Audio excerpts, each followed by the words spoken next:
and my 15-year-old was there to speak upon himself and to let the judge know, that he doesn't want to get adopted and he wants to come home to mom.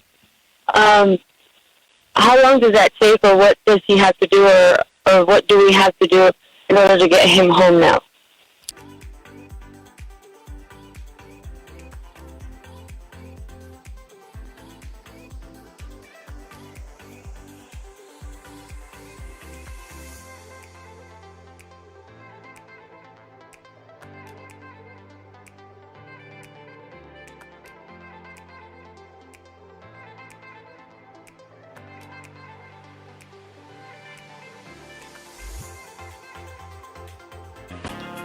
I'm attorney Vince Davis, and I'm on with our co-host Aaron Carranza. Aaron, we're coming to the end of the show. You want to take one last call? Sure. We have Valerie from Arizona. Valerie, do you have a question? Ask our story to tell. I have a question, 2 questions actually. So my case started back in March of 2020, and I already gone through my 12-month review. And I recently had another one after my 12-month review. I recently had one on the 26th of May.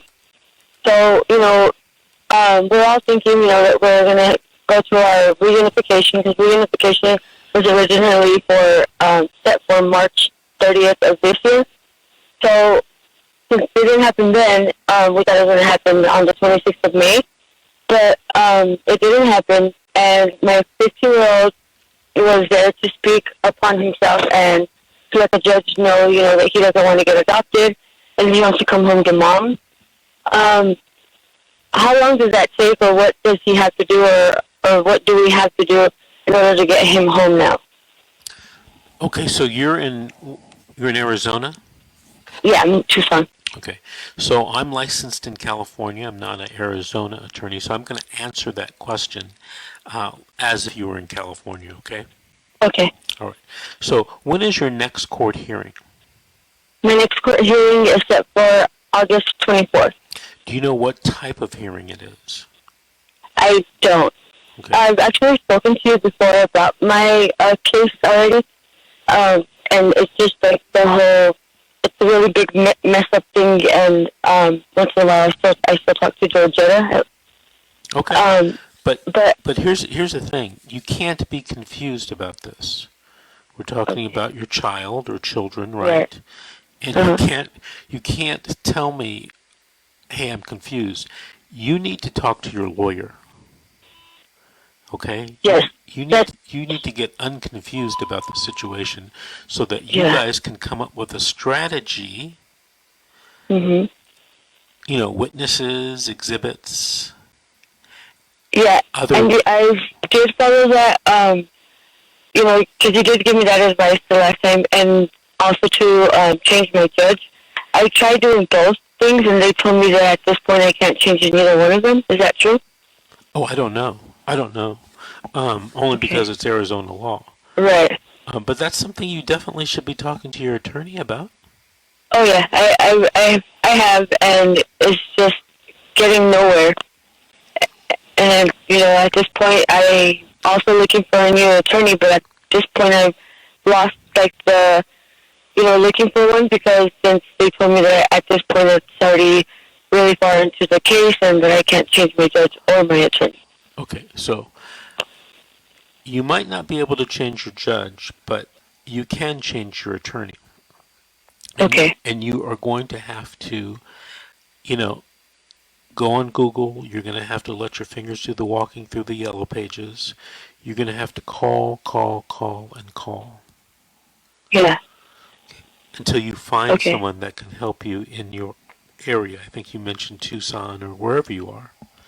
Yeah. Okay. I have been reaching out to your guys' I think it's called Roblox or Ro something.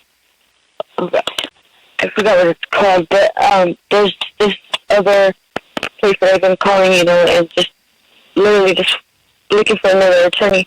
Another question I have really quick. Wait, hold on. Let me ask you. I know you're in California, but if I know for a fact that placement told my 15-year-old actually that her mother was just recently got out of prison due to drug trafficking and money laundering. What can we do about that? Because my 4-year-old is with this one lady that she's not a relative, and she's barely going to get her foster care license. So at this point, I'm just really confused about all of that because I thought they had to have the foster care license already. But she literally, confessed to my 15-year-old that her mother was just recently in prison. And from my knowledge, I know that they're supposed to do background checks on every adult just in the household. Okay, what's the question, though? My question is, what can I do about removing my 4-year-old and my 13-year-old, my 14-year-old from this lady's house, knowing that her mother she's a danger, how do I say it? It's not safe for them to be around her. That's what I'm trying to say. If you have evidence that they're not safe, other than, you got to have more than a gut feeling, right? You should file a complaint, right, at the state or local level. But, you should get your children with a family friend or a relative. And that's something you got to talk to your attorney about, how to do that, or the best way to do that. Yeah, I actually mentioned to him,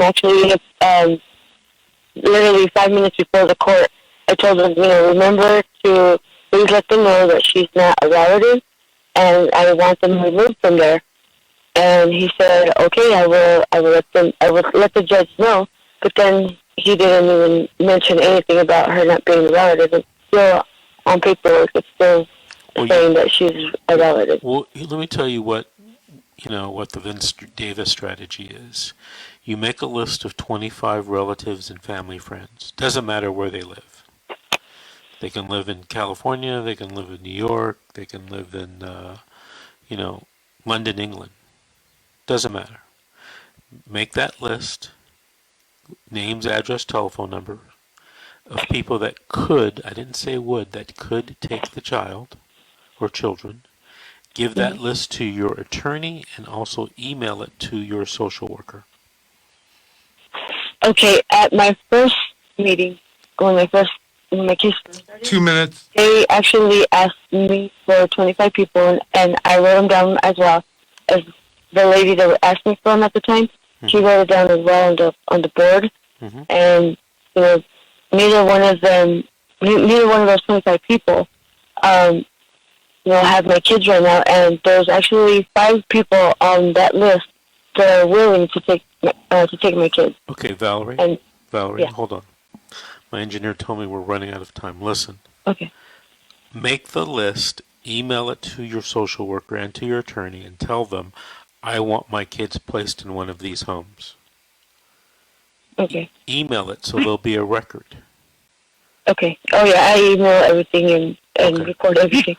Hey, Valerie, I want you to call back in 3 or 4 weeks. Let us know what's going on. I want to thank you for listening, and thank you for calling in and sharing your story about your case. Thank you so much. You have a good day. Thank you. God bless you. Aaron, we've come to the end of this show. Anything you want to ask me real quick before we run out of time?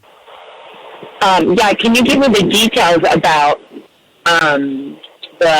you're talking about people being a captain in their area for a protest. Can you give the listeners more information if they didn't hear you in the beginning of the show? What we're going to do a Facebook Live this week a couple of times. I'm going to tape it.